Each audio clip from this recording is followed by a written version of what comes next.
il faudrait déjà préciser qu'il y a en réalité deux textes relatifs à l'hymne national. Un texte en français et un texte en anglais. Le texte en français est relativement différent du texte en anglais, bien que les fondamentaux soient les mêmes. La paix, l'union, la patrie, le progrès, etc. Alors, s'agissant du texte en français, il est l'œuvre des anciens élèves de l'école normale de Foulassi. Foulassi, c'est un village situé à 8 km de Saint-Mélima, dans le département du Djerlawo, province du sud du Cameroun. Les paroles sont de M.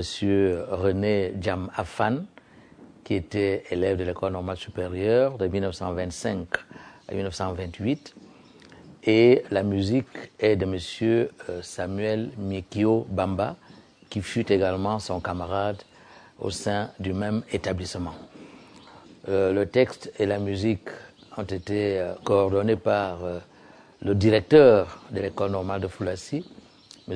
Camille Armand Chazot, qui dirigeait cette école de 1925 à 1928. Il faudrait préciser qu'il y a eu, à l'époque, il y a eu un concours au niveau de la classe. C'était la toute première promotion de l'école normale de Foulassi.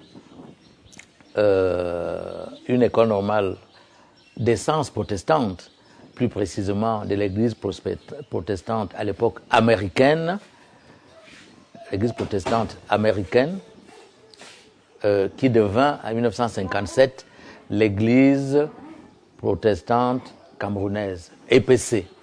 Donc, M. René Djamafan était considéré comme le poète de la classe, le poète de la toute première promotion de l'école normale de Foulassi, alors que Samuel Minkio Bamba était le musicien de la classe. Donc tout cela a été donc coordonné par M. Camille Chazot, directeur de l'école normale. Et ensuite, alors ce chant s'appelait à l'époque le chant du ralliement camerounais, en 1928. Et il fut dédié au gouverneur Marchand, gouverneur français Marchand. Cela s'appelait à l'époque haut commissaire de la République française au Cameroun. C'était le haut commissaire Marchand. Donc ce chant du ralliement fut dédié au commissaire Marchand. Le 10 mai 1957, le territoire camerounais sous tutelle de l'ONU devint un État autonome, avec une devise, un hymne et un drapeau. On adopta donc le chant du ralliement comme l'hymne de l'État autonome du Cameroun sous tutelle de l'ONU et administré par la France. Mais en réalité, de manière formelle, le chant du ralliement devint officiellement hymne à l'issue de la loi du 5 novembre 1957. Mais de facto, ce chant était déjà l'hymne, puisque le 10 mai 1957, l'État du Cameroun était né. Alors, il faut préciser que, nous sommes toujours dans la partie francophone, il faut préciser que il y avait 2 ou 3 vers qui étaient relativement anachroniques, parce qu'en fait, il s'agit ici d'un chant-poème. C'est un chant rédigé sous forme de poème, avec des vers et des rimes. Alors, il y avait, je crois, 2 ou 3 vers qui étaient anachroniques, parce qu'on disait au Cameroun, berceau de nos ancêtres, autrefois tu vécus dans la barbarie.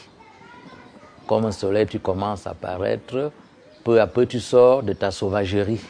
Alors bien entendu, barbarie et sauvagerie étaient tout à fait anachroniques, mais il faut comprendre que c'était dans l'air du temps, parce qu'en 1928, on sortait de la Première Guerre mondiale, le Cameroun était sous mandat de la Société des Nations, et naturellement ce territoire était considéré comme un territoire un peu sauvage, à qui on apportait la civilisation, la culture, le développement, et ainsi de suite.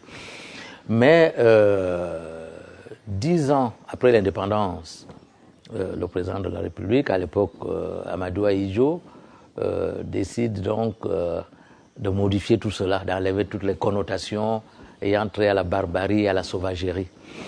On modifia donc le chant du ralliement, devenu hymne de l'État du Cameroun en 1957, et on modifia les vers de la manière suivante. Au Cameroun, berceau de nos ancêtres, ça ne change pas. Au lieu de « autrefois tu vécu dans la barbarie », on mit donc « va debout et jaloux de ta liberté ». Au lieu de « comme un soleil tu commences à paraître », on mit « comme un soleil ton drapeau fier doit être un symbole ardent de foi et d'unité ». Au lieu de peu à peu tu sors de ta sauvagerie. Ça, c'est la modification qui fut matérialisée par la loi du 20 mai 1970, c'est-à-dire 10 ans après l'indépendance du Cameroun d'expression française. Et puis par la loi du 12 juillet 1978, on formalisa officiellement l'hymne national du Cameroun en 2 versions. Une version française, œuvre donc de Miki Mbamba pour la musique et de Djamafan pour les paroles, et une version anglaise, œuvre de l'ancien ministre, écrivain, essayiste, poète Bernard Fonlon. Bernard Fonlon, qui était donc un poète, écrivain, musicien et ministre de la partie anglophone du Cameroun. Parce que bien sûr, comme vous le savez, le Cameroun avait 2 États jusqu'en 1972, un État d'obédience francophone et un État d'obédience anglophone. Donc comme je l'ai dit, les 2 hymnes ne sont pas absolument identiques.